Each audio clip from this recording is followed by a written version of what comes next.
You think you know what killed half of Europe? Rats, fleas. Bad luck.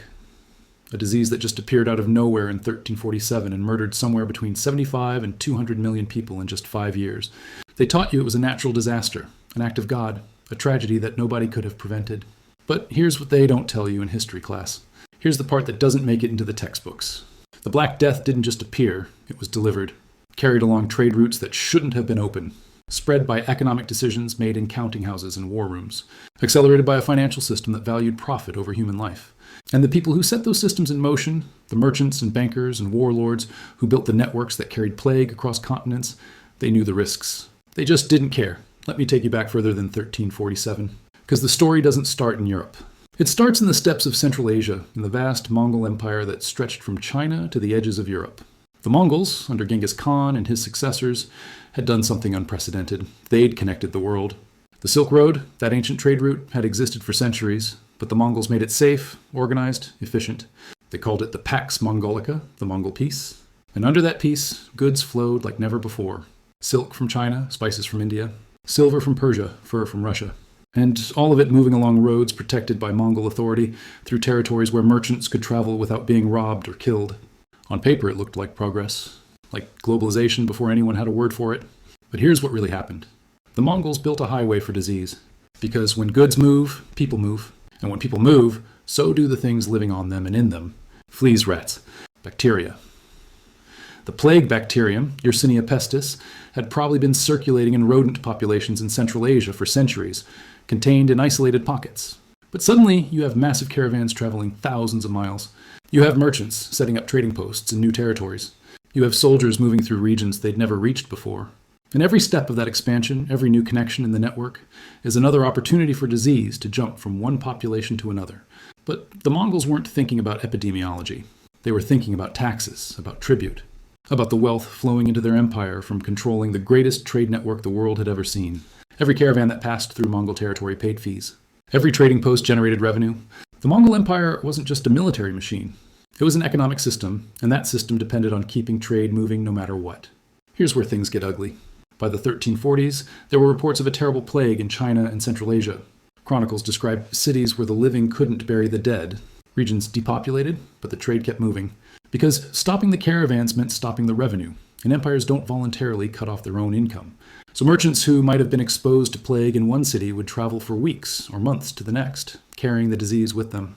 Goods that might have been handled by infected people, contaminated by infected fleas, kept flowing west.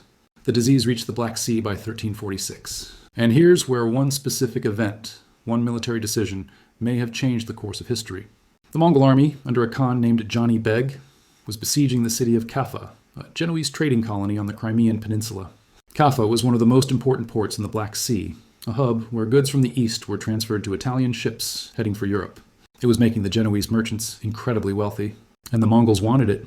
But during the siege, plague broke out in the Mongol army. Soldiers started dying in massive numbers.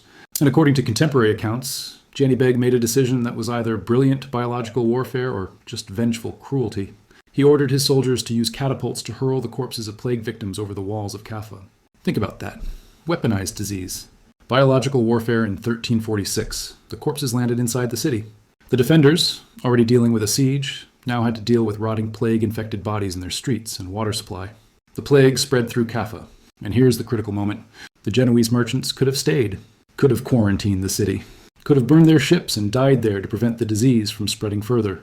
But these were merchants, traders, people whose entire lives were built around moving goods and making profit. And they made a choice. They got on their ships and ran. They fled Kaffa, packed into galleys with other refugees, with rats in the cargo holds, with fleas in their clothing, with plague in their bodies. And they sailed home to Constantinople, to Sicily, to Genoa, to Venice, to Marseille. Every port they touched became a new outbreak site. Every city where they sold their goods became infected. The Genoese galleys that left Kaffa in 1347 carried the Black Death directly into the heart of Europe, into the busiest trade cities, the most connected ports, the economic centers that had the most contact with the rest of the continent. This is where things get truly dark. Because once the plague reached Europe, there were people who understood what was happening. Physicians noticed that the disease spread from port to port, following trade routes. City officials saw the pattern. But here's what they didn't do. They didn't close the ports. They didn't stop the ships. They didn't shut down trade.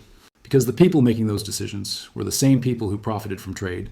The merchant councils that governed Venice and Genoa and other Italian city-states, they weren't going to voluntarily destroy their own wealth. So ships kept sailing, markets stayed open, and the plague kept spreading.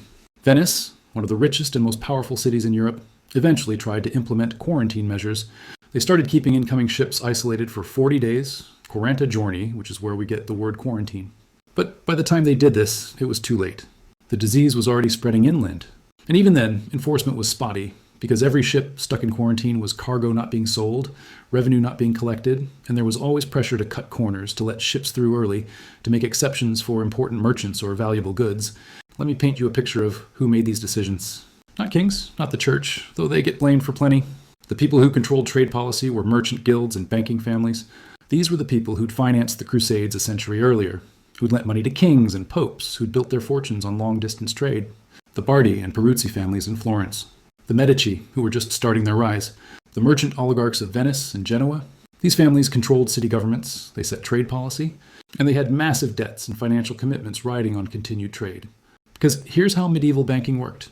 A merchant would borrow money to finance a trading voyage, buy goods in one city, sail or travel to another, sell at a profit, repay the loan plus interest. The whole system depended on continuous movement of goods and money. If you stopped trade, the whole chain collapsed.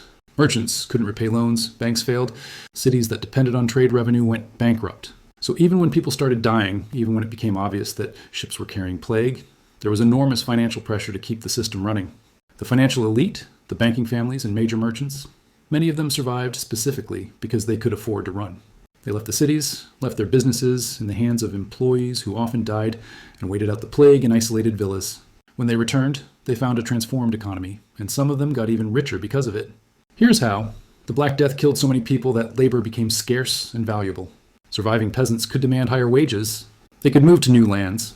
The old feudal system where peasants were tied to the land and had to work for whatever their lord demanded started breaking down. Sounds good, right? Economic mobility.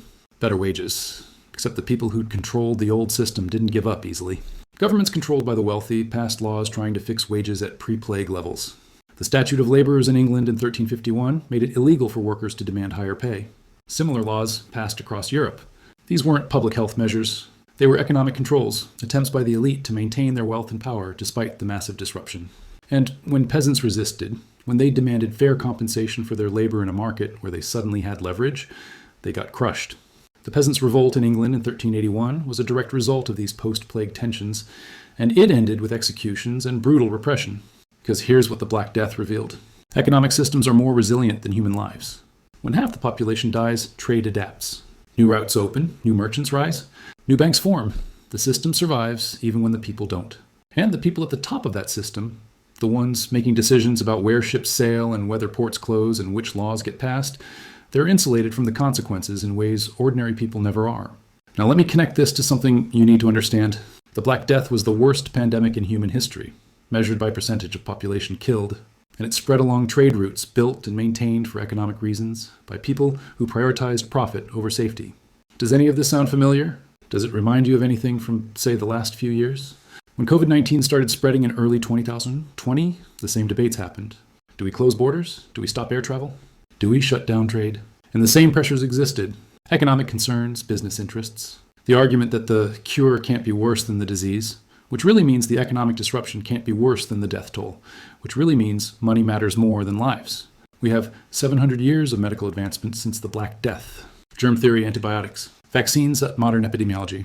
And we still struggle to prioritize public health over economic continuity because the people making decisions are still, fundamentally, the same kind of people, the ones who profit from the system staying open.